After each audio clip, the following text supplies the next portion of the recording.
મિત્રો જય શ્રી કૃષ્ણ, સ્વાગત છે તમારું અમારી ગુજરાતી ફૂડ રેસિપીસ ચેનલમાં। તો આજે આપણે બનાવશું રાયતા લાલ મરચાં। એના માટે 200 ગ્રામ મરચાં લીધા છે। આ રીતના એકદમ કડક આવે એવા મરચાં લેવાના છે। રાઈ મેથીના કુરિયા છે મિક્સમાં બે ચમચી જેટલા હશે। જો તમારે નકરા રાઈના કરવા હોય તો કરી શકો છો। વરિયાળી પાવડર છે અડધી ચમચી હળદર પાવડર છે, અડધા લીંબુનો રસ છે, અડધી ચમચી હિંગ છે, નિમક છે ને મરી પાવડર છે। તો આપણે પહેલા આ મરચાં સુધારી લેશું। તો આપણે મરચાંને સુધારી લેશું। પહેલા મરચાં મેં એકદમ ધોઈને કોરા કરીને લીધા છે। આપણે બીનો ભાગ કાઢી નાખશું જેથી આપણા મરચાંમાં તીખાશ ઓછી આવે।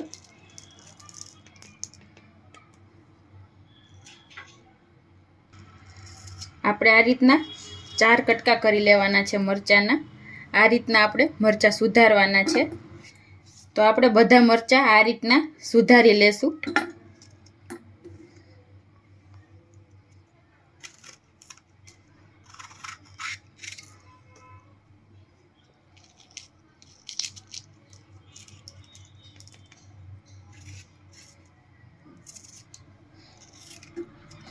જો તમે લાંબા રાખવા હોય તો લાંબા પણ રાખી શકો છો। આ રીતના આપણે બધા સુધારીને તૈયાર કરી લેશું। તો આપણે બધા મરચાંને આ રીતના સુધારીને તૈયાર કરી લીધા છે। હવે આપણે આમાં બધા આ મસાલા છે એ એડ કરશું। 4 ચમચી જેટલો આપણે કુરિયા લીધા છે, રાઈના ને મેથીના મિક્સ કુરિયા છે, એ એડ કરી દેશું। 1 ચમચી વરિયાળી પાવડર છે એ આપણે એડ કરી દઈશું। અડધી ચમચી હળદર પાવડર છે એડ કરી દઈશું। અડધી ચમચી હિંગ છે, અડધી ચમચી મરી પાવડર છે, મીઠું છે, મીઠાનું પ્રમાણ આપણે આમાં થોડું વધારે રાખવાનું છે। 3 ચમચી જેટલું મીઠું લીધું છે આપણે। અડધા લીંબુનો રસ છે એડ કરી દઈશું। બધું આપણે એકદમ બરાબર મિક્સ કરી લેવાનું છે।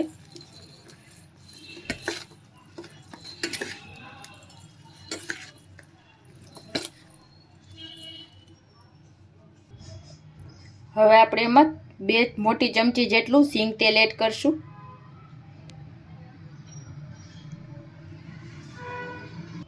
હવે આપણે મરચાંને એકદમ સરસ મિક્સ કરી લેશું। આપણે હાથેથી જ મિક્સ કરશું।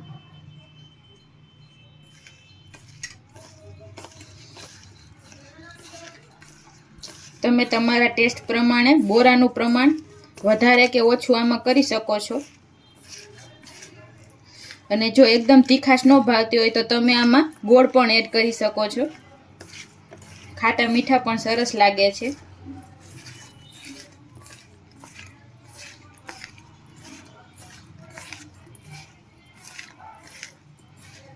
તો આપણા મરચાંમાં આ રાઈના કુરિયા એકદમ સરસ ભળી ગયા છે।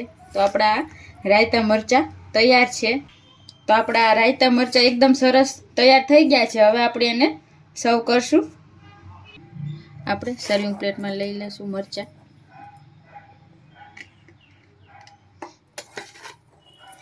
આ તમે તાજા પણ ખાઈ શકો છો અને અઠવાડિયું એમને બહાર કે ફ્રીજમાં રાખીને પણ ખાઈ શકો છો। આ મરચાં એમ જલ્દી બગડતા પણ નથી।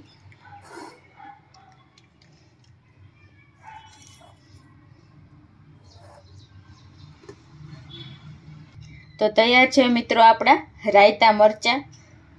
આપણે આને કાચની બોટલમાં પણ ભરીને લઈ શકીએ છીએ। પછી આપણે ફ્રીજમાં રાખવો હોય તો ફ્રીજમાં ને બહાર પણ રાખી શકો છો। તો તૈયાર છે આપણા રાયતા મરચાં। તમને અમારો આ વિડીયો કેવો લાગ્યો જરૂર જણાવજો।